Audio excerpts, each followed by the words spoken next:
One area that probably causes the most confusion under Reg B is this whole joint intent documentation.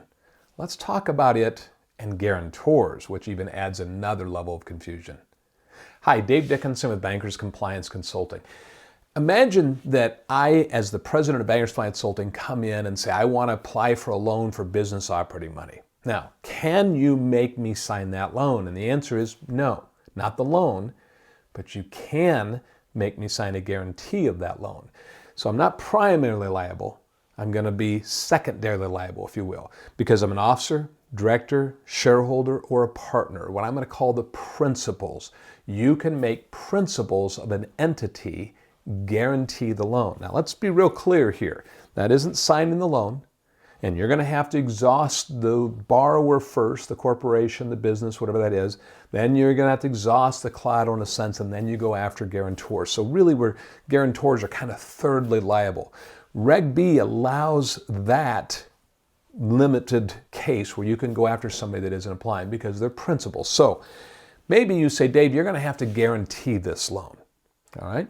Now, you've got more than one applicant here. You might say, what? Look up the definition of applicant in Reg B, and it says, for purposes of 1002.7D. And I'm sorry to do Romanette like that.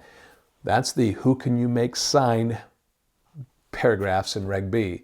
It says for that section, guarantors are applicants. So for joint intent purposes, you have to treat guarantors as applicants. Now, let me sidestep my story. If I voluntarily said, I will guarantee somebody else's loan, I'm an applicant according to Reg B, and you have to do joint intent documentation. You have to prove that I'm volunteering myself. That's where it makes sense. But imagine now back to my business. My business is going to get an operating loan, and you say, Dave, we're going to require you as the officer, director, shareholder, partner. We're going to make you guarantee this loan. Okay, so I'm still an applicant, right? Because I might be liable. So now you slide this joint intent form across the desk to me and it says, sign here that you're voluntarily applying this way. Well, I'm not. You're making me. And so we have this rub, if you will, where it just doesn't make sense. So when it comes to required guarantors, you don't have to do joint intent because I'm not volunteering. What if I'm not an officer, director, shareholder, partner, or I bring somebody with me? So my wife, who's not an officer, director, shareholder, partner of our company, comes with me and we say we will voluntarily guarantee that loan. I'm not going to need to do joint intent because I'm an officer, director, shareholder. You're making me, but she isn't. So she does need to prove that she is voluntarily. You see, this is where it's kind of a wavy line instead of this standard procedure. So let's try to make this standard. My recommendation is even when you have required guarantors, go ahead and do the joint intent form. Get everybody on there to say they're agreeing to this.